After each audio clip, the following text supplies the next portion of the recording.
Ladies and gentlemen, boys and girls, Buckeye fans of all ages, the Ohio podcast proudly brings to you the Buckeye Lounge.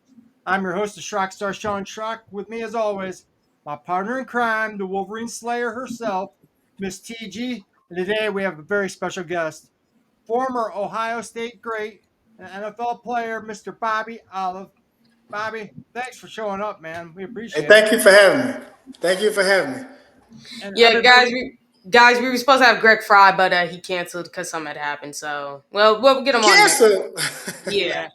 yeah, he he he got a hold of me earlier. Some his schedule got changed around, so Yeah. we're gonna have him on again down the road. But hey, we're happy to have Mr. Olive on the show tonight. So, Thank you guys for having me. I appreciate it. Bobby, why don't you give us a little rundown the years you played and how you became a Buckeye? Well, I came there in '87 when actually my freshman year was the year when Earl Bruce got fired. That was like my freshman year. Um, my wide receiver coach was some little young guy named Urban Meyer. Y'all probably heard of him before. He Maybe. was there, and also during that year, that's the year when Chris Carter got kicked off the team. Oh, that's right. So lucky, I guess, good and bad for me. I actually played as a freshman. Probably wasn't mentally ready to play, but because when CC got kicked off the team, that kind of forced them to kind of it was more eyeballs on me to kind of come in and make an impact on that team at that moment. Was you and Jeff Graham in the same class? Yep, same class. Yep, I talk to JG almost every day. So yeah, we came in Man, the same year. what a class, man! You and him I, together. Wow. Now, Bobby, want to ask you what was it like playing for Earl? Because my uncle actually played for him in high school, and my mom actually had him as a teacher in Sandusky High School. So, what was it like playing for Earl? Well, it was. I mean, now that I'm older and I can look back and reflect on his legacy. Probably at the time I thought he was just a mean, grumpy guy. But when I got older, and even during that freshman year, as I kind of understood exactly who he was and what he meant to Ohio State, I mean, it was an honor to even play with Earl Bruce because I think the one thing I remember the most about him was probably the storytelling. He would always talk about his days with Woody Hayes as like one of his assistant coaches. So I really enjoyed the stories he told about Archie Griffin and just all the Buckeye greats during the '70s because he was around. He was there. So I really respected and I appreciated that side of him to just get to know him, and it was an honor to be on that team with him my freshman year.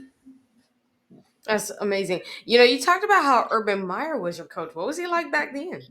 And, it was crazy because when I came in, Urban was like he wasn't just that much older than me. He was like maybe 23, 24. And he was a I think he was a grad assistant, but he was assigned to coach the wide receivers and very very energetic guy, a lot of energy. Used to kind of run routes with us. He was like I said, he was a young dude himself, but he was very into his craft, and he really pushed me a lot my freshman year, and even to this day, I give him a lot of credit for not only just believing in me, but he really focusing on me and just really pushed me to do the best I can. And I was able to do that. Although I was only with him for 1 year, we always kind of stayed in touch over the years. Amazing. Could you tell us what it was like stepping into Ohio State? Like, what was the culture like for you? Well, it was different. Me coming from Atlanta, Georgia, up to Ohio. I guess the biggest change for me was probably the weather. And just at that time in the late '80s, the Big Ten was known as a real running. They used to run the ball a lot. It was a physical type conference. 3 yards in a cloud of dust, as they used to say. And I mean, it was everything I expected. But the minute I got on campus and the minute we had that first game, because during that time school would start like in mid-September, so we would be on campus. We was on campus for like 6 months before the students got there. So by the time they got there, we was in game week 3 or 4. So for me, just walk around that big old campus, and we finally got a chance to play in the horseshoe. It was like everything you dreamed about from watching TV. I used to always watch Ohio State Michigan game, even though I'm from Atlanta, and it just just to be in that stadium was just a really big deal for me. what was that like that for Earl that last game when you guys got to send him off the right way? I know there were some hard feelings the way he got fired during the season, Right. but you guys got to send him out a winner against against the team up north. Man, that had to be We pretty we did, special. and Sean, I can I reflect back on it now. That was a really big moment, but at the time I was 18 years old. I Hmm. mean, I was in disbelief that they fired him because in my mind he was like a Buckeye legend, and then for him to get fired during the season, right? I never forget, it was right before the Michigan game. We had just lost a really big game against Iowa Hmm. at the Horseshoe, and then on that Monday, I think that Sunday, he called in like a special teams meeting. I'm thinking like it's gonna be he gonna give this big rah rah talk about playing the team up north and all that stuff. But it turns out he walked in there, his eyes were real bloodshot red, like kind of teary eyed, like, and he told her they just let him go. And at the time, I'm 18, I'm thinking like, okay, what does that mean for me? So it was a shock, but I just remember how intense that week of practice was because after every practice, he gave like a 10-minute speech after every practice during that week. And the fact that we was able to go out, we wore the headband, had Earl on there, Hmm. go out and win that game, and it was unfortunately that was my only time beating Michigan. The whole time after Ohio State, it was that game. So I did get I got the gold pants, got that, but it was nice. And like I said, now that I'm older, I can look back on it and be like, that was really a big moment. But at the Hmm. time, I probably did not appreciate it as much as then because I was just so young and just didn't understand the magnitude of that particular game. What was the difference between the styles between playing for Earl and playing for Cooper? Oh, it was day and night. Earl was a lot more hands on. He was a lot more hands on, particularly on the offensive side of the ball. Coach Cooper was more of a CEO type of coach, kind of hands off and let his coaches, work, let his coordinators do their job, let his position coaches do their job. So he was way more hands off. Earl was definitely hands on. Uh, just he was more of a rah rah kind of coach, kind of get on you in practice. He was loud. He would kind of break you down but build you back up type of guy. So it was just two different guys, two different coaches. Yeah. Sorry, guys. Uh, what would you say? Were there like any teammates or games that still stand out as a defining moment in your Ohio State career? The guy that's a guy who didn't show up today, my man 1-5, Greg Fry. Listen, Greg was a really good quarterback. We had a great relationship.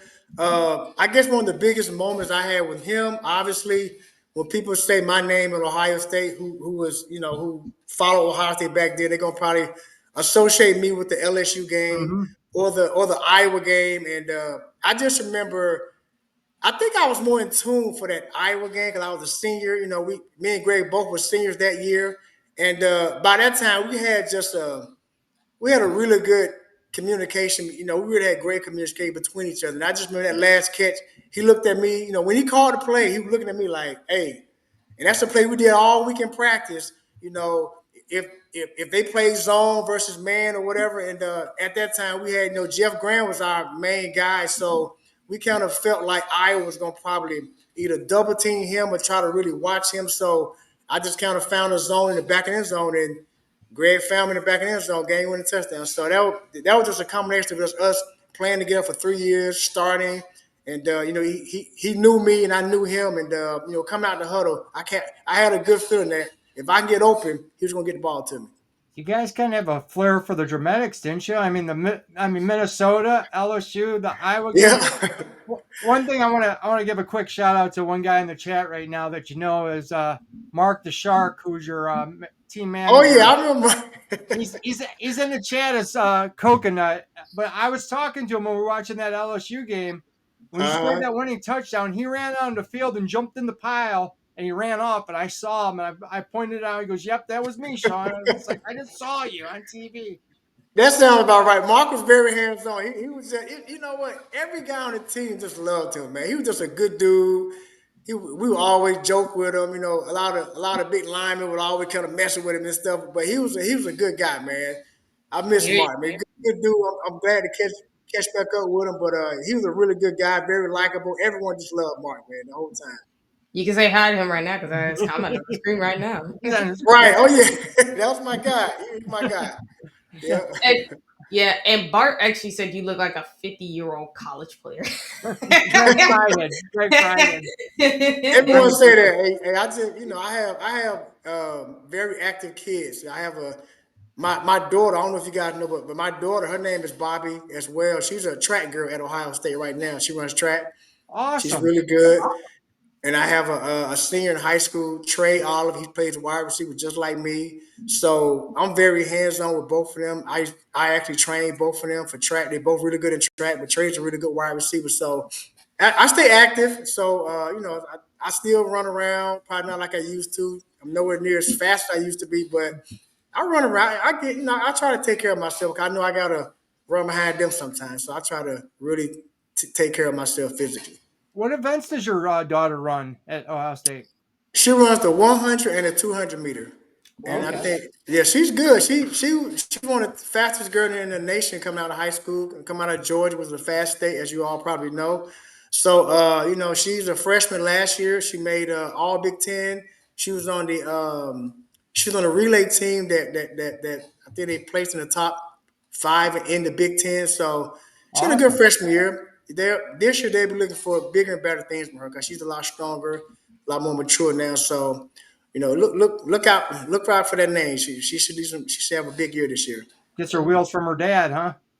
Oh yeah, hopefully. Well, she got that speed from her mom, so she can run. But she's a good girl, man. She's very, very, very competitive. Yeah. Our man Tyler in the chat. Sorry, Tyler, that I had not seen your question before, but he says, Bobby, I have a question for you. What was your welcome to Ohio State moment? My welcome to Ohio State moment, I would say it was in practice my freshman year, and we had Earl like for all his wide receivers to be able to block linebackers, and at that time we had some dude named Chris Spillman, and he was a three-time All American, and he didn't really like wide receivers on the field. He liked us off the field, but he didn't like us on the field. Mhm. So I was asked at 155 pounds to go in and crack block Mr. Chris Spillman. So all I can say is that was my welcome to Ohio State moment. That didn't end well for me.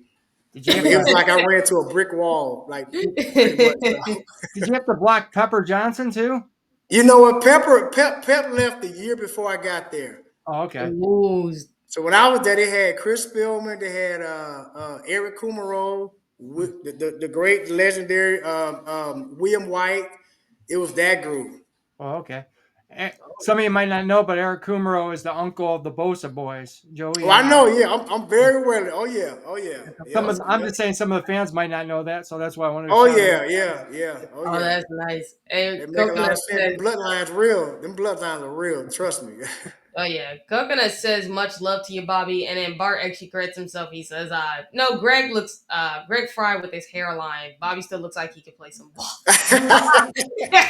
Hey Greg, you know what's funny? Greg hairline was like that when he was in college. He had the same Exactly. hairline, so He, he that, looked is the that why he exact wore? same. Is To that why me, he Greg wore looked the the exact visor? same. Is that why he What's wore the that? visor? So no one could Yeah, see yeah, him? yeah, yeah, yeah. He wore the Darth back Vader then we visor. called the Dark Vader visor. Yep. Hey, Yeah. it was super. Hey, Bart, Coconut actually says, "Hey, Bart Dennison or Dennison, Greg Fry was one of the nicest guys ever, and he was a great athlete. How great of an athlete was he, Bobby?" Greg, this is the Yeah. thing people don't know. Greg was actually on the Ohio State baseball team. He was Mm. I mean, so doing spring ball, he would go play baseball. So yeah, he was a hell of an athlete. Yes. So Well, some I mean, he played at a high level at both sports. So yeah, he was a great athlete. some people might not know this, but his son is a very good quarterback, and he's actually wearing Greg's number at his alma mater at Xavier. So he's got a son. Okay, I think his name's Caden. I, I didn't know that. Okay, I, I'm not I check might. on Caden. Okay, I think it's Caden. I'm not sure. I think it starts with the K. I should have done my research, but I saw the special on it. They had a special on the cable company right. that we got here is called Spectrum, and they Uh carry huh. all the high school football games, and they did a special about it. But his son's starting at his alma mater, and they actually gave him Greg's number. So he's playing quarterback, wearing his That's dad's nice. number. So That's real nice. Is he number 15? I'm assuming 15 was his high school number. I think Okay, so. okay. All right. Well, like father, like son. I can only Exactly. imagine the coaching that he's getting from Greg. So he's probably Oh, all over that. Yeah. man knows his stuff. I Jen, gotta that's ask you, so funny. in a race between you and Jeff Graham, who wins? A rate like now?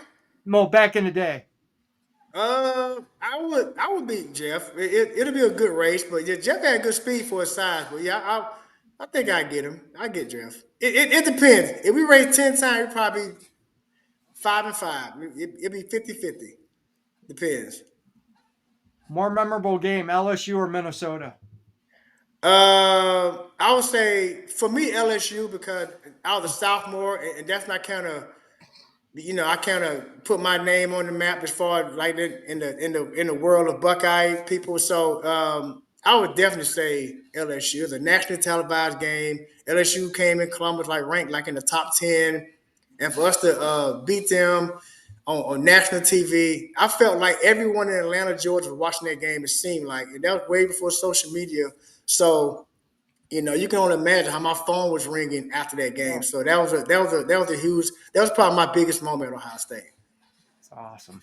Yeah, when you talk about it, pretty much the social media, the evolution of the game, basically with through social media and name, image, and likeness, and the portal and Yes, everything. How is what's your opinion of all of that, as far as how the game has evolved this far? it's great. I love it. I always felt like players should be compensated, to use their name, image, and their likeness. But I will say, as a ex player who played so long ago, it's. I'm not gonna say jealousy, but I mean, when you go to Ohio State now, it's like they're treated like pros now. These Mhm. guys are pros. They're like NFL, like future NFL guy, but they treat it. And you talking about guys, you talking about guys who don't even probably start making $80,000. Just it's crazy. You got JJ making 4 million, some crazy. So yeah, Caleb like Brown four or making five two. million. Right, and these are he's young. They sophomore making. I can't even imagine making that kind of money when I play in college. So I think it's great for them. I just hope that at the end of the day that they all manage their money because the NFL is not guaranteed. You're not Mhm. guaranteed to have a long career in the NFL. So I just hope that they're able to manage their money and particularly now because they get so much at a young age. So, but I'm happy for it. It's great. I love it. When you think about it too, for those kids, I think they earned that, which is the best Hmm. part for them. Is that like for Jeremiah Smith? I think he got that because of what he did as a freshman and what he's still doing as a sophomore. Because it's like it's ridiculous Oh, how freaky he is, and like Caleb absolutely. Downs is known as since he come into college football as the best safety, possibly the best defensive Right. player in America. So Right. Yeah. when you pretty much go out there, you show your work, and you're also not money hungry. On top of that, Right. like Yeah. you actually are doing everything right. I think that's what earns you to get paid, especially at Ohio State, because they don't just hand you that money. You have to earn it. Right. Yeah. You gotta earn it, and they all those guys you hear making them big dollars. They all deserve it, and Yeah. when you look at the money that Ohio State brings in because of their name, image, and like it's well deserved. But it's a lot. I mean, it's good, Yeah. but it has definitely changed the game as you can see because now everyone can kind of pay players, and you got a transfer portal, which I think is the biggest change in college. You can literally can transfer and be eligible to play the next day. It seemed like so. Oh When yeah. I was coming out, if you transfer, you had to sit out a whole year, and now you can transfer tomorrow, and you can be playing on like a whole another team next year. So it changed the game, but it's great. I mean, like I said, but it's more business now than it was when I played. It's still for the love and the fun of the game, but it is a business, and Hmm. a lot of times these guys make business decisions. Just like the quarterback we had that left with Syracuse, that was a McCord. business decision he made. He got paid. Oh, not just that, but Ohio State basically told Yeah, him, yeah, "We yeah. don't think you're Cal going to be a McCord. starting Yeah, quarterback." He's not he going to be was starting. good, but Yeah. I guess Ohio State felt like he wasn't good enough. Fans probably felt that Hmm. way, but he went. But it's great for him because he was making probably $1 million up at Syracuse. Yep. So good for him. So That's it's playing at just Ohio State does for you. What's that? I said that's what playing at Ohio State does for you.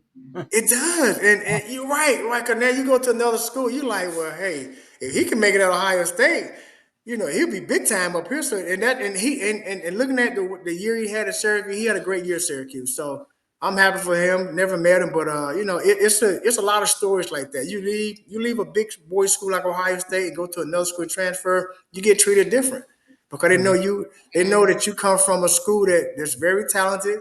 Every day in practice, you're going against future NFL players, particularly you a wide receiver or a defensive back. You're going against Or future offensive NFL lineman. guys, right? So Or offensive or defensive lineman. As a matter of offensive fact, you linemen, can ask defensive linemen, Indiana right now. You can right? ask So Indiana because they just took one of our offensive linemen from the portals, and McCaskey, and I think he's their starting left tackle, if I'm not mistaken, which is funny. it's crazy. It's just like what's the wide receiver that we had that went to Penn State last year? uh, Um, Julian Fleming. Julian Fleming. I mean, Yeah, he at Ohio State 1 year. Next year, he had Penn State starting. So it's just that's the world we live in now. So and you're able to transfer. I think it's a good thing. I think it's good and bad, but it's I've always felt like if a team changed coaches or something like that, Exactly. you should definitely be able yes. to transfer. But now kids are now transferring even just for more money. Sometimes you don't want to pay me this, I can go somewhere else who will pay me that. So that's the new world we live in. Were you a little worried there when Earl got fired because Earl was the one that recruited you when Cooper came in. I mean, if you look back then, you if you'd have transferred, you had to sit out a year. I That, know. I was worried because like you just said, Cooper didn't know anything about me. So basically, when he got to Ohio State, I had to prove myself in that spring practice that I can play. So and then he brought all his coaches with him, particularly on the offensive side of the ball. He brought pretty much all new coaches on the offense. He brought a new coordinator, a new wide receiver coach, Gene Huey, who I still talk to this day. Great guy. Love Coach Huey. He's my wide receiver coach the whole time at Ohio State. But yeah, I had to prove, I had to come in and prove to Earl Bruce I can play. Then I had to turn right back around and prove to John Cooper I can play. So it was a challenge, and looking back, I was able to step up to the challenge. And if I can change anything, I wouldn't change anything about my decision to come to Ohio State. I just think it's great that kids now do have that option, though. If another coach gets hired in and you don't fit their system, I think it's great Absolutely. that they can leave and not get punished for Yep. it. Yeah. Yep. I As a think matter of that fact, makes sense. Vader does ask, who were you the closest with on the team before I get this last? Me, Yeah. I Yeah. was really close to Jeff Graham. I was really close to Vinnie Clark, who was my roommate. I was really close to Vince Workman. Okay. Man, Vince was really, really tight. Probably those three. Guy named Derek Foster. I was super tight with him. I was tight with a lot of guys, but I would say those are the guys who I kind of gravitate to the most. Bernard Edwards, me and him was good friends. We called him Big B. Me and him were good. We were good buddies. But Carlos Snow, tight with Carlos. Just a lot of guys. Brian Cook. I can go down the list. I was cool with a lot of guys. That's awesome. That's awesome. Bobby, how did you celebrate the national championship last year? Kind of It's was funny, though. Sean. It's for me. By being in Atlanta, of course, I was at the game.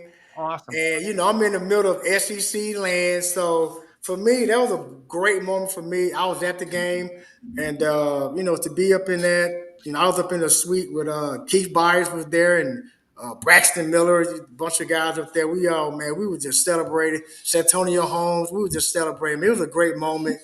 Number one, because I felt we was past due. Plus, we needed something to make us forget about what happened the last regular season game of the season against that team. Or no, we almost had to win a national championship last year Yeah. just to get over that. So that was just a great feeling, and for me to be able to drive 20 minutes from my house to go to the stadium and watch the game, that was nice too. So I We had appreciate that a lot. we had Keith on the show. What a great dude, man. What a big dude. I Oh, wouldn't want great to trade guy. that Oh for that yeah, guy, man. yeah, Yeah. yeah. Me and him was celebrating after the game. Yep, good dude, great dude. Hey, Ken Taco Hunt asks, Bobby, did you ever get into coaching? And he would see if you did, why or why not? I did. I actually coached with the. Actually, I forgot to mention. I was coaching with the Columbus Destroyers in the Arena League football team when Earl Brook was the head coach. I was the wide receiver coach. So I did arena ball for like 7 years. I coached with the Columbus Destroyers, then I coached with the Canton Legends up in Canton, Ohio. At that time, that when I was living in Columbus, in around 2012, I decided to move back to Atlanta. So yes, I coached arena league football for like 7 years. Did you play arena too? I played arena two for about 4 years. Actually, I actually played. I played with the Columbus Destroyers. Then I coached with the Columbus Destroyers. So yes, I played about 4 years with arena football. What was the difference like between playing regular football and arena football?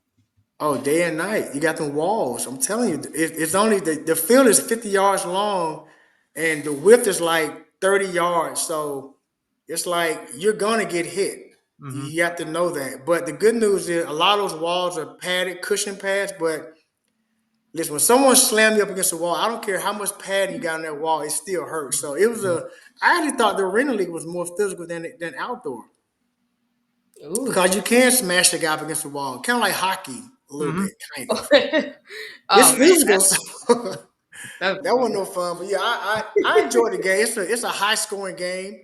Most of them games scores be something like in the 50s and 60s, but it was a good game. I enjoyed it, especially in Columbus because Columbus had the best crowd. Yeah, as a matter of fact, Rolling Coconut actually, Bobby, do you remember a Coach Bruce saying at practice, never throw a long ball short and never throw a short ball long. Oh, It sounds about. Listen, he had quotes for days. I'm telling you, when I was coaching and Coach Bruce was the head coach, Hmm. I used to like to watch film with him because he was real. Like he would call it. I mean, he would call a player out so fast, and and then he would give a story. Like this, for me. Coaching with Earl Bruce, it was about the storytelling. 'Cause he would always give us a Woody Hayes story or Art Schlichter, one of the old school Buckeye guys in the Hmm. '70s. He would always tell them stories. I used to like them stories. I'm a football guy, so he would. I think I enjoyed it the most about being around Earl. The stories he used to tell, and they was all different. So I used to really look forward to it. I missed that. yeah. I mean, I'm not gonna lie. It's Rolling Coconut. It said already. Is like that was a pretty famous quote. I actually like to hear into that. Yeah. But Bart Dennison actually asks, does Jeremiah Smith remind you of anybody you played with or against? Jeremiah Smith. Mm-hmm. Um, The one and only. he don't. I mean, he's so different because I mean, for all the hype he get, and then what he was getting when he came into Ohio State.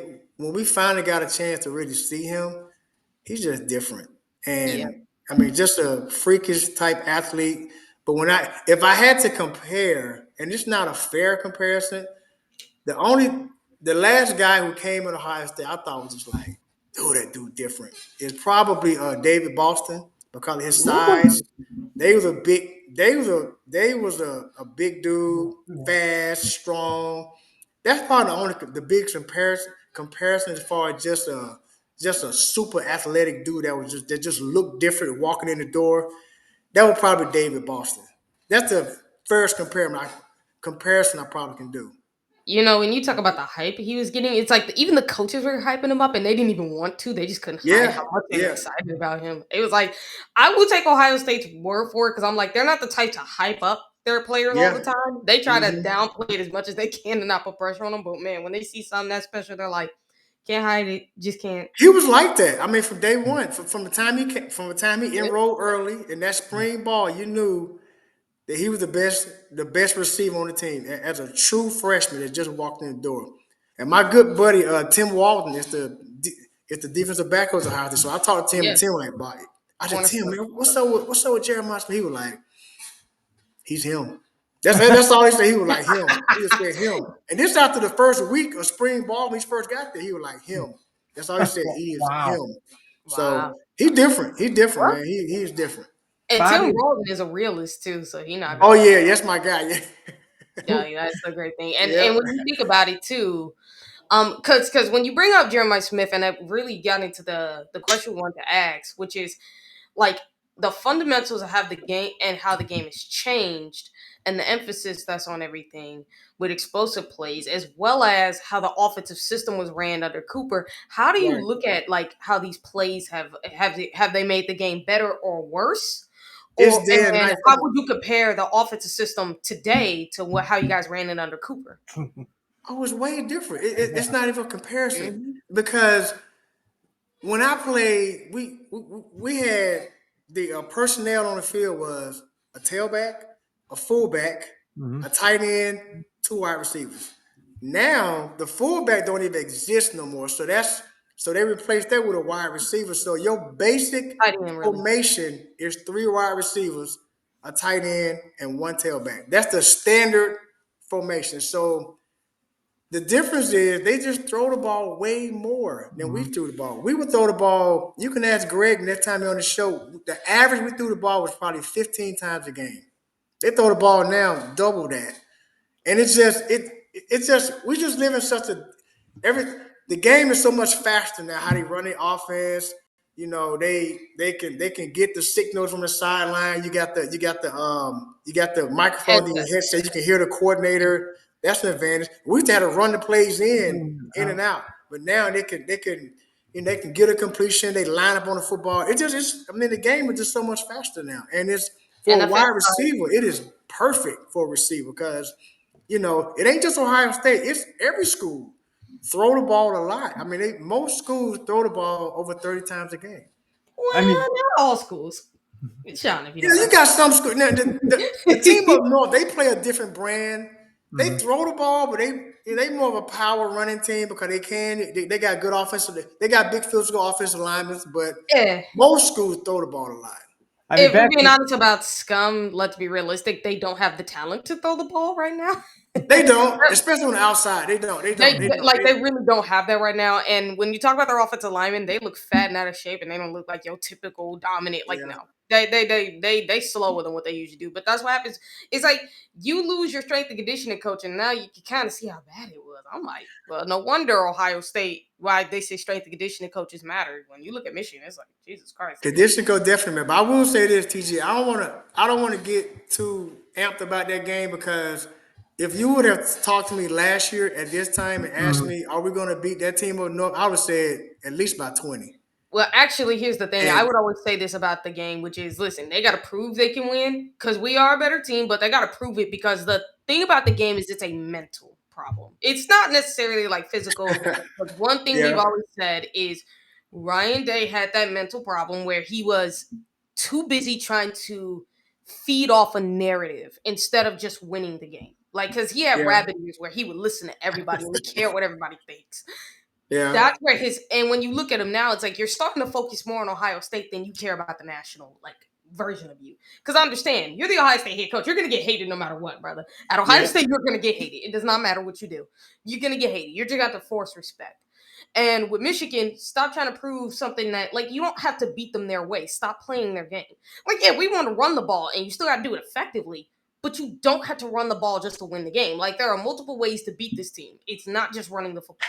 You have to be able to strategically play chess, have to just strategically outthink your opponent more times than not. And we've had opportunities to do that, and he just didn't do it. It's like because that narrative got stuck in his head. So if he, and hopefully, because I believe he's broken out of it, but he's got to show me that he can win this game, and he broke the psychological barrier that has kept him in that loop.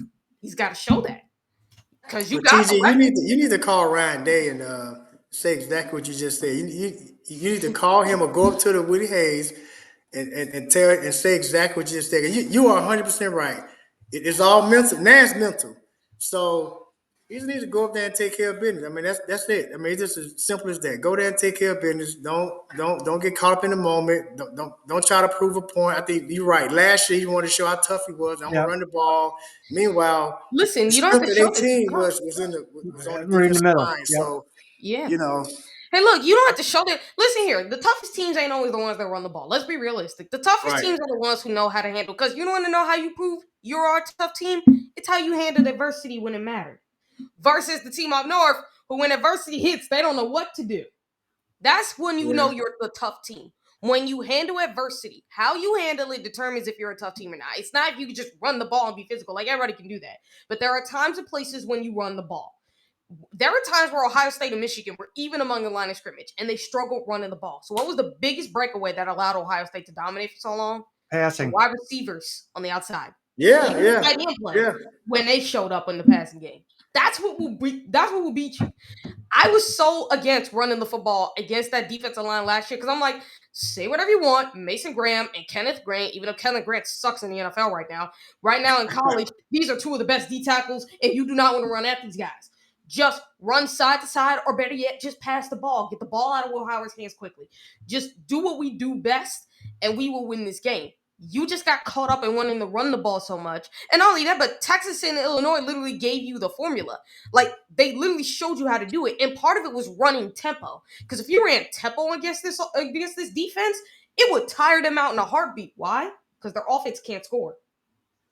Even though I will say They definitely can score. the one thing that ticked me off was the defense not getting a single punt in that game. They did not get a single punt against Michigan, not one. And that was so crazy. I'm like, wait, y'all didn't get a single punt against this team? And when you go back and watch it, they really didn't. I'm like, Really? I don't think I remember. no, I you They don't don't know. got I a have to couple sleep on turnovers. it. They didn't. It literally did not happen. It literally got discovered when people went back and watched the game last year. It's like the defense played good, but they didn't get a single punt in that game. And I was like, Really? I can't. Hmm.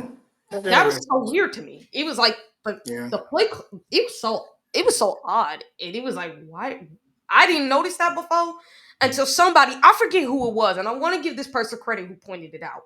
But the person who pointed it out, I'm gonna give you all the credit in the world because I did not know that until someone had pointed it out, and it showed it on like multiple clips, and it was like, oh no, they really did not force a punt. They really didn't. Like Michigan got That's. a couple of field I'm goals and trying a to think touchdown. Like about. really?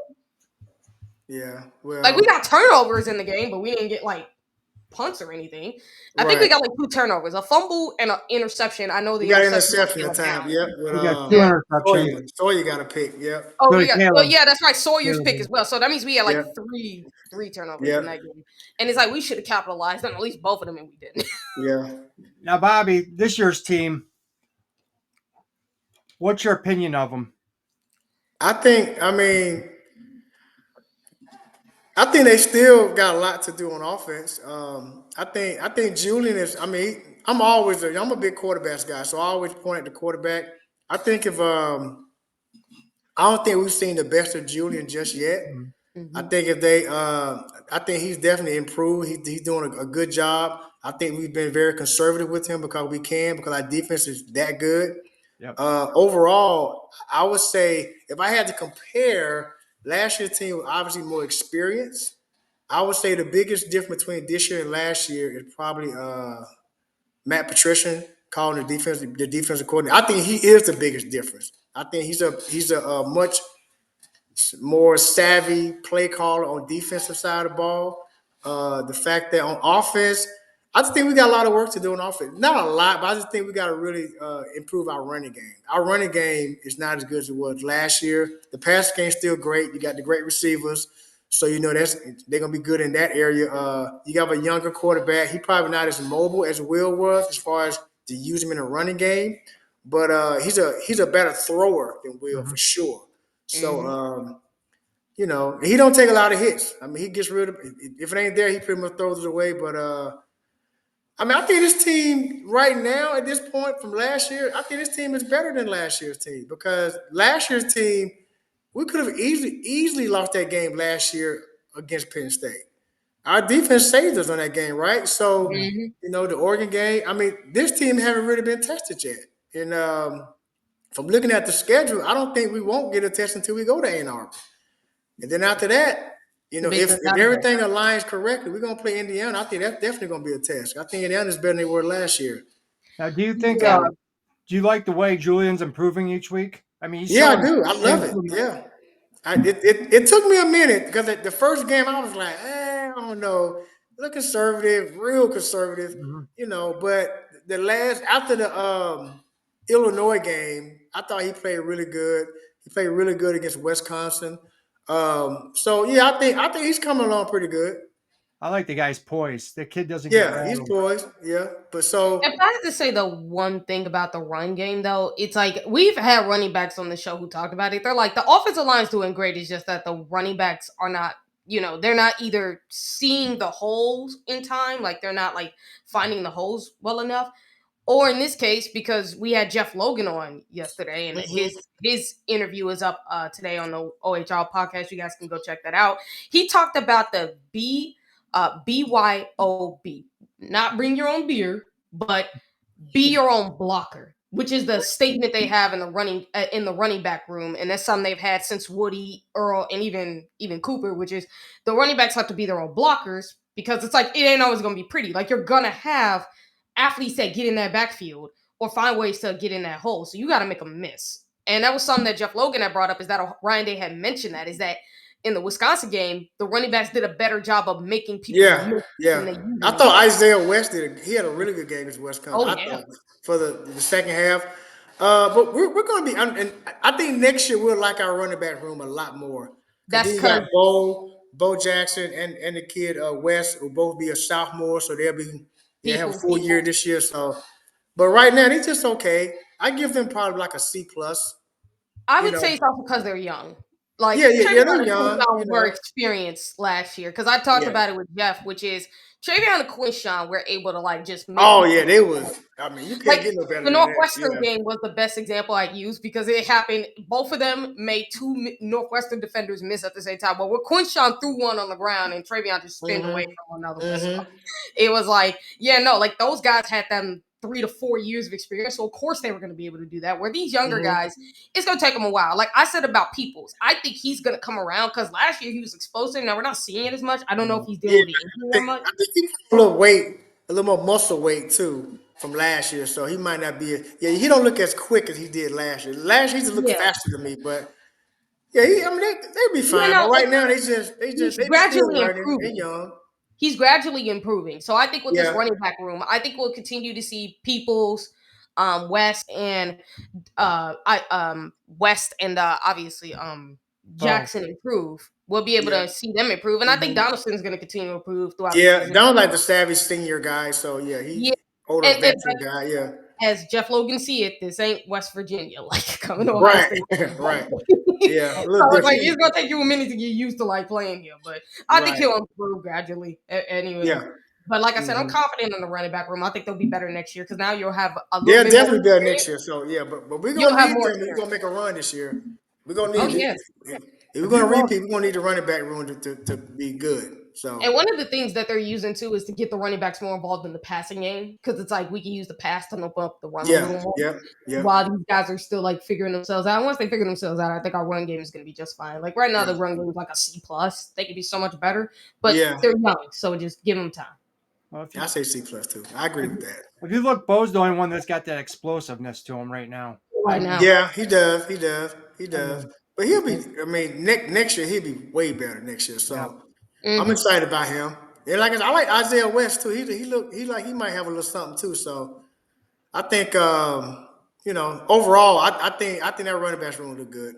They'll be all Now, right. But how, right now today I'll say C plus right now. now, grade our receivers, Mr. Olive. This is your A expertise. A I mean, A. They're A. above an I mean A. I can't. I mean you got. I mean You can't. Cornell Tate has become like a first round draft pick now. So Mhm. I mean he is. I mean he's playing. I mean he's playing on probably any other team. He'll be the number one receiver. Yep. He's playing a high level. You know, JJ doing what he do. Enos, I think Enos is okay. He get a lot of flack from people, but they don't listen. He's a third receiver, and they don't throw to him a lot because you got all these other weapons. You got Yep. a really good tight end. So I'm not as big as a critic on Enos. He just don't get the targets. But I mean, he's a tough guy. He's gritty. I hear that he's a very good leader among his Hmm. teammates, so they really like and respect him. So, He's a you know, captain. he's coming. He made a nice catch. He made a nice touchdown catch against Wisconsin too. So, Yeah. yeah, I think he's all right. You Is know, there is there one receiver we should look out for that you think of the young guys that you saw that might the one you that's like? there. I like Mayan Graham. I think Hmm. he's gonna be really good. It's just a matter of him. He's just it's the room is so deep, you Yeah. can't get him on the field. But if he was a starter, we would be like, ooh, like he can play. He can As a ball. matter Yeah, of he's a fact, baller. everybody compares him to Garrett Wilson with the way he plays. Yeah, yeah, yeah. He got the number two. Yeah, he's a baller. He can. You just Yeah. wait. Yeah, his time gonna. He Him? gonna have to, if he can be patient, he gonna be fine. Quincy Oh, made a he's big catch patient. too. Quincy Porter coming in Yeah, and balls Quincy Yeah, out. yeah, Porter too. Christian And Porter. people Yeah, compare him to Chris Olave. I'm like, imagine having two players that that already have like a skill set yeah, similar to the two yeah. best we've already had. It's like, I mean, that's a loaded room, but that's, I guess, as a coach, it's a good problem to have. But you got to think this too now. I mean, how you going to keep all these guys? I Happy. mean, Mayan Graham going on year 3 next year. So you got Chris Henry coming in. JJ gonna still be there. You got Ennis. one You more got year. all these dudes. So you know that's when you lose. They might lose one. If I Yeah. had to bet on, I say they're gonna lose one or at least one or two. I Cause think that room is loaded. Bryson Rogers is going to be gone. So I mean, Oh, Probably, yeah.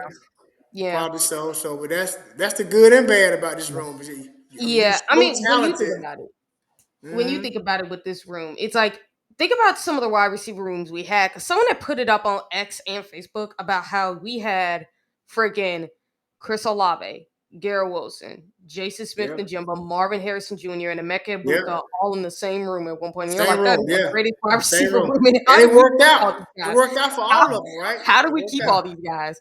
And Yeah. now when you look back at it, you're gonna have like Emeka Ibuka, Marvin, Carnell Tate in the same room with Brandon Ennis in them. Hmm. And then now you're gonna have what? Brandon Ennis, Carnell Tate, Jeremiah Smith, Mylan Graham, freaking Yeah. Quincy Porter, and all Yeah. these dudes. You're like, Yeah. man, this wide receiver room is so freaking loaded. You go back and think about all the receiving rooms All we them had. too. Yeah. And they're only These gonna might lose be the one best next year. They're receiver gonna lose rooms. Tate. This might be the best receiver rooms we have for a while too. Oh, no question. Yeah. I'm, So hats off to Heartline for doing a good job with recruiting. But Hmm. when you have this type of reputation of bringing in the top guys and they all go in the first round, it's one thing good getting drafted. These guys going first round draft picks. Mhm. So Hmm. And hey, it's I gonna don't I continue. don't see it stopping. You got Chris Henry coming in. I mean, and Oh yeah, and think about it too. Like Chris Olave wasn't even the top rated guy. He was a 3-star, and look at I where he know. is. Yeah. Yep. Yep. we Yep. got Caden Yep. Dixon Yep. Wyatt too coming in Yep. along with Chris Yep. Henry. I mean, 2 5 stars Yep. right Terry there. McLaurin. Terry came in as like a 3-star. Yeah. Yeah. So Oh, we you got know another he. one coming in, and Brock Boyd that we shouldn't forget to mention. And you know, Yeah. super Yeah. fast. Everybody compares him to Brian Hartline with how he plays. Ooh. They loaded. I mean, it's a good problem to have. So they're gonna. I mean, as long as Heartline stays at Ohio State, Yeah. that's the thing we're gonna Yeah. have to. I'm telling you, now that he's really calling plays for real, he's calling the plays. His head coaching stock gonna go up. So I'm sure he's gonna get an interview this offseason because he He has so already many they're jobs already available. some trying with Penn State and them. I know. I They're know. already trying. But I Yeah. think Ohio State will convince him, like, look, we know Brian Day not gonna stay forever, so you're gonna be next up in line. And I think for Yeah. Brian Hartline, he is gonna want to learn from Ryan Day because Ryan Day would be just like him. Ryan Day was just like him not that long ago, like a first time head coach. And for Brian Hartline, it's like he does the coaching because he loves it. Hmm. And I think his whole dream was like at first his dream was to become the wide receiver coach of Ohio State. Now that he's accomplished that, he wants to move up to the goal of being an offensive coordinator. And once he perfects that, I think his goal to be the head coach of Ohio State. Like I think that's his whole goal from the beginning.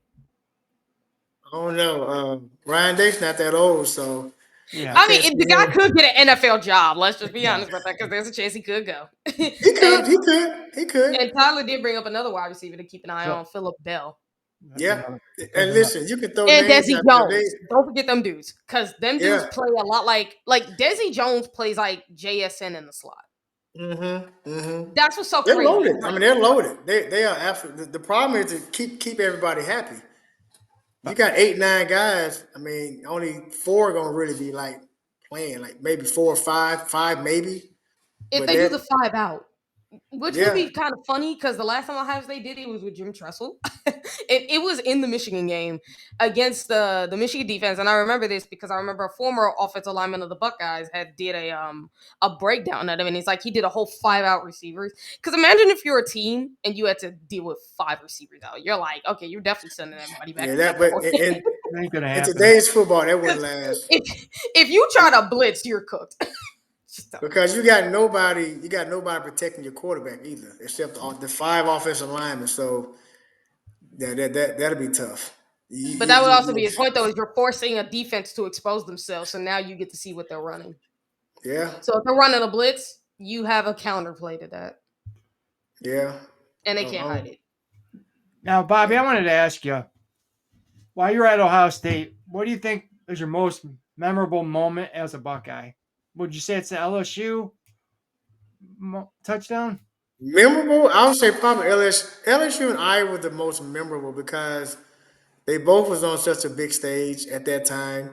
They both was like a nationally televised game. They both was kind of a night game, and it was a, I mean, I say both, but if I had to pick one, I'd probably say the LSU game. 'Cause it was my first real big game at Ohio State that we won, and I was fortunate enough to catch the game-winning touchdown. So that was probably my biggest moment, If you most had special one guy, moment. who would you say was okay? Who was the toughest guy you ever went against, and who was the toughest guy on your team with you that you played with? The tougher guy I can't think of this guy's name, and I apologize in advance. But we played my senior year. We played Texas Tech, Uh-huh. and they had some dude. I don't even know who this guy was, but he was talking so much smack at doing warm ups. I'm like, who this dude? So I mean, he came. I mean, he was a tough physical guy. I don't know. I can't remember the guy's name, but he was just. I just remember guy. He was playing bump and run, and back then a lot of schools didn't play press cover. They would play either zone or cover two, cover three. This guy was playing press, and he was like on me. Like he really like challenged me, like from the first snap to the last snap. So I would say he was the toughest because he was hard to beat. He was really good. But as far as the toughest guy I ever played with, um, I would probably say I played with we had a lot of tough guys. I would probably say Chris Spillman was a tough guy. Um, Alonzo Spellman was a tough guy. Oh man, that dude was You a know, giant. Zoe was a tough guy.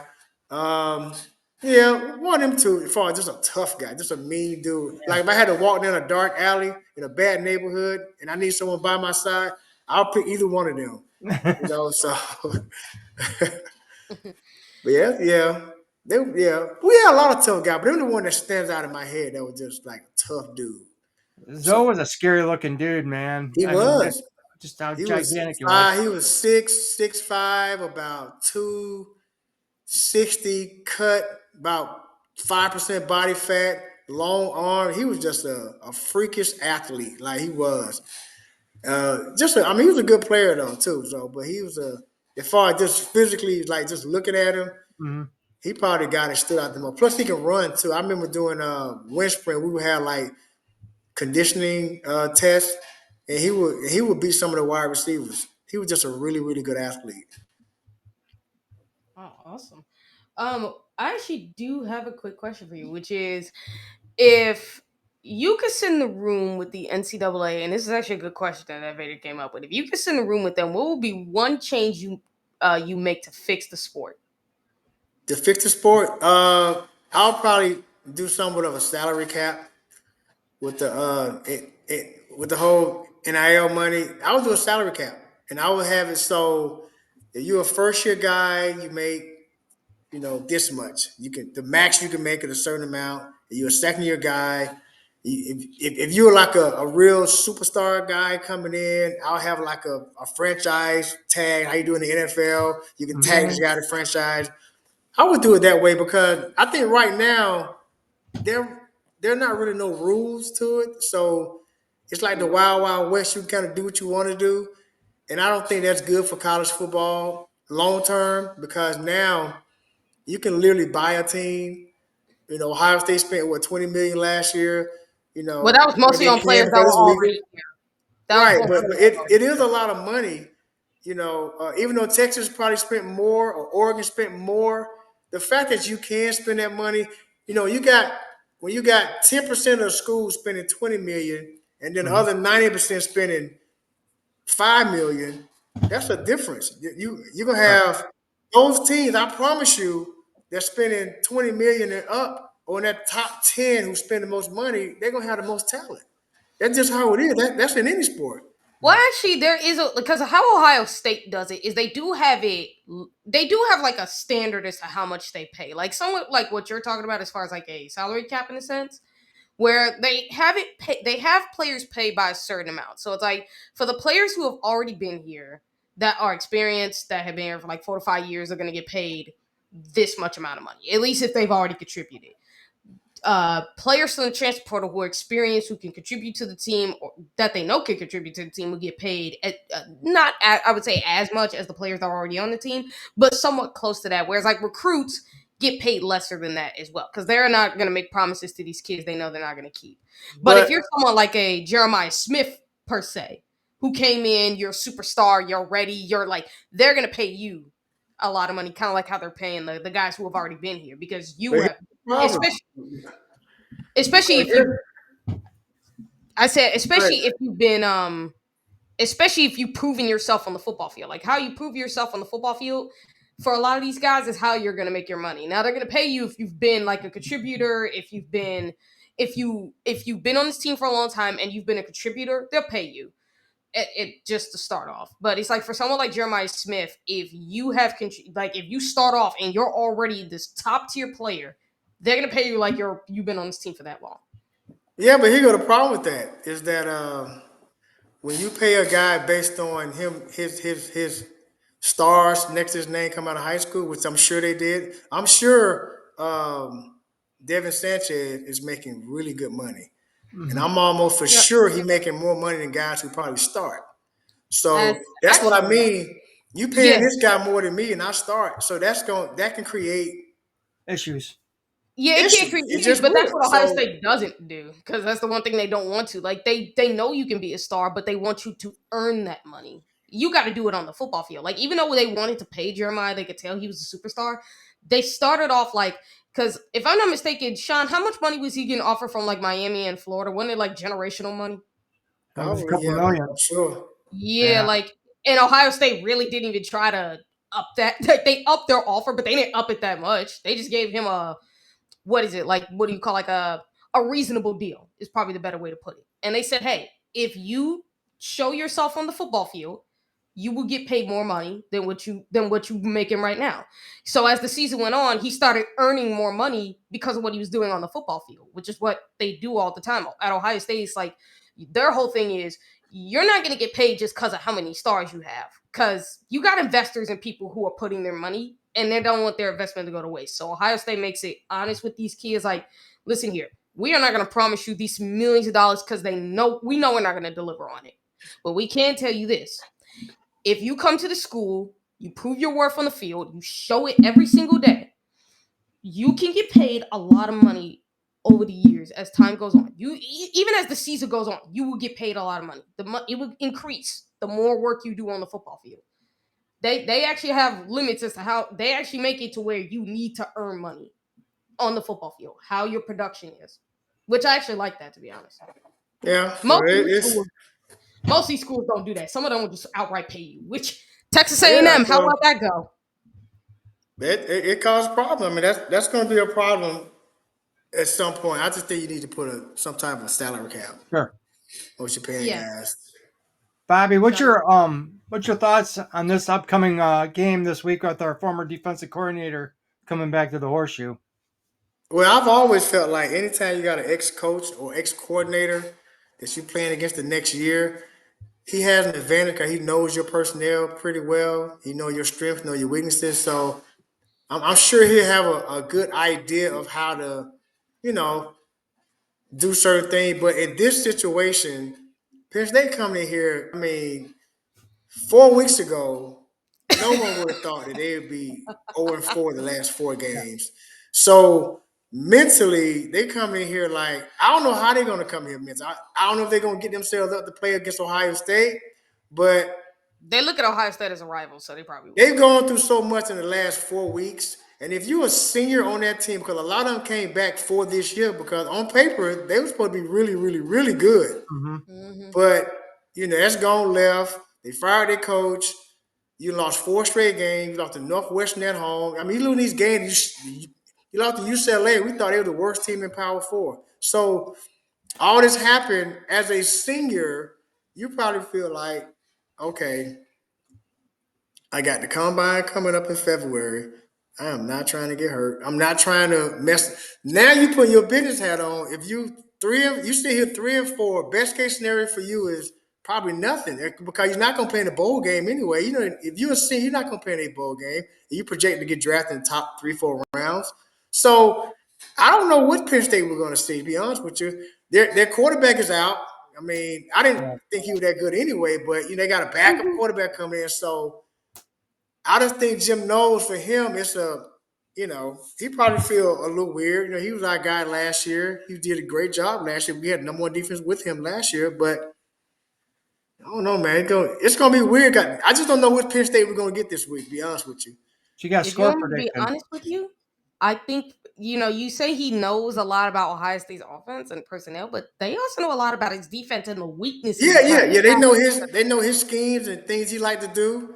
One of the things that have always been a problem, go back to the UCLA game. What was Nico Amaliva doing, Sean? He was running the ball. That's one weakness for the Jim Knowles defense Defense last year that was has our Achilles always heel. been a problem for the past 3 years. He's been the defensive coordinator of Ohio State. That has always been the biggest weakness of his defense, the running quarterback. Well, he's not playing against a running quarterback Yeah. this week. That's what you say until Right. Ryan Day says. Because the one thing about Ryan Day is he does not let his quarterbacks run until they have to. Because no one thought CJ could run, and then when you saw him Julian run against saying Northwestern and Julian Georgia, saying would not be running. I can I promise think you. he'll be running somewhat just to make Penn State think. And more Maybe importantly, if Ohio State scramble and nah. and if Ohio State really wanted to, I mean, he did run against Wisconsin a little more than he's done before. And then if they wanted to, they could throw in Lincoln Kehoes as a little because he is an athletic. He can run. He's athletic, but I think they're gonna stick to the script and they're gonna, you know, get the ball to your guys out wide. And I think they're gonna just. I don't think they're gonna come out and try to showcase Julian saying running the No, ability. I don't think they'll do that immediately. I think they'll be patient with that, but I think that you will see points in the game where you may see him run a little more than he does usually. All right, well we're gonna see. You got a score prediction for us, Mr. Olive. I would say 34-10. 34-10. Yeah, I'm something like going. that. Sean? I'm going 35 nothing. Really? I say I, it's score 10. I think I they're say gonna 35. I think they're gonna come out throw the fired kitchen up sink. the first. Yeah, I think Penn State Yeah. gonna come out and then what happens then we'll see. I don't know. They so because when you look at a roster, they have dudes on it. I mean, they got some players Yeah, who can they play. do. I just don't know how they're gonna come in mentally. So If I'm being honest, like my score prediction, I was struggling with this because usually the Penn State is the toughest game, but then it's like how this team has been, it's kind of hard. So I I was struggling with this one, so I'm gonna say 50-3. 50-3. Hey, if they muddy it up, and they run the Give him ball. I credit. mean, they got two good running backs. If they play, Well, you can throw Nicholas the ball. Singleton hasn't been good this year. Katron Allen is a problem that you got to watch, but it's like I Nicholas don't. I Singleton. don't think we'll beat them 50-3. I don't I, think. I I don't think think that. they're Look, going to try to control the clock and run the ball on us. And Yeah, I I don't think mean, that. Yeah, let's see how well that works. yeah. But do got one more question, which is this: what does it mean to you to still be part of the brotherhood decades later? Oh, it's great. I love it. I mean, and I embraced it. And like I said, as I got older, I realized how much that mean. I mean, it just means a lot more to me as I'm older. I talk to ex players, a lot of ex players. I know a lot of guys who played in the 2000 with Tressel and played with Urban. I've gotten to know all these guys personally. So it's a great family to be in. To be honest with you, and it's a lifelong brotherhood. Of course, the guys I actually played with, a lot of us still talk, a lot of us still communicate. Sometimes we check on each other and all this stuff, and we always awesome. cussing and fighting during Ohio State's game. We do all of that. We if we're not winning, we point fingers. We do all of that, and it's just we all very passionate about our Buckeye because we want to win too. Whether we ex players or current players or whatever, no matter how long we play, it's the same passion. You can talk to Keith Byers, and I guarantee you, if Ohio State don't win that game, he pissed off. It just messed up your whole day. It's like Yeah, it's Yeah. crazy. And exactly. so but yeah, I mean I love the brotherhood. I'm glad I was able to be a part of it. I'm glad I am a part of that. fraternity of Ohio State, and I just look forward to seeing other young men come through that program and prosper as well, and hopefully I get to know them. Well, we really appreciate you coming on. It's been an honor to have you on. My Yeah, You pleasure. want to give before we go off, we need to kind of have something about this, Sean. we'd also like to give a moment of silence to the Mangold family. Yeah, man. Yeah.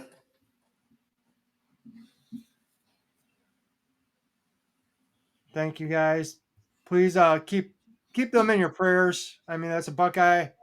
Yep. I never got to meet him personally, but man, he gave me a lot of good memories I watching met him him a play. few times. Super, super nice guy. I mean, he was a gentle giant, man. He really was. That's my memory of him, Nick. I met him a couple of times. Every time I met him, man, just that go back that brotherhood thing. It was like I knew him. Mhm. We dapped, we hugged. He good guy. From what I remember about, him, he's a really good dude. Well, one thing we've heard from the former players like yourself, they say, man, we didn't even play with these guys, but when we sit in that room, we just know. You know, Yeah, we know. Yeah, yeah. It's a brotherhood. It Yep. really is. So yeah, Yep. it is. It is. It is. So, guys, we So, are forgot to also mention we are sponsored by mybookie.com. If you guys go there and put put Ohio into the promo code. If you don't have a account, you'll get $500 insurance bet. So you got $500 worth of free bets if you go to mybookie.com. Again, we'd like to thank Mr. Bobby Olive. It's a pleasure to have you on here. thank you Want to guys for having me. give a shout out to our producer and the third member of our team, Mr. Buck Vader. We appreciate you, Vader, for all that you do for us and producing the show and doing all the great research you do, man. We love you. Yes. And to all the And one more big announcement, everybody. You guys all know about the Buckeye Ladies show on Thursday, and I got a special announcement for that. We will have a special guest. If you guys remember Buckeye Bill from when Sean and I did an interview with him, well, I'm here to tell you that his producer and his co-host, the Lady Buck, will be a special guest on the Buckeye Ladies with myself and Mika this Thursday. You guys check it out. You guys are gonna absolutely love it. Seeing three absolutely intelligent, lovely females talking sports. Trust me, you guys are gonna love it. Nice, So be sure to tune in. guys, nice. everybody, thanks again for all the support coming in and watching the show. And remember to hit that like button and subscribe. Everybody, please have a good one, and we appreciate you. How do we always end this, TG? OH. I-O. Io. Some still Go sucks. Bucks. Okay. Yeah, go Bucks and scum still sucks. Not everybody.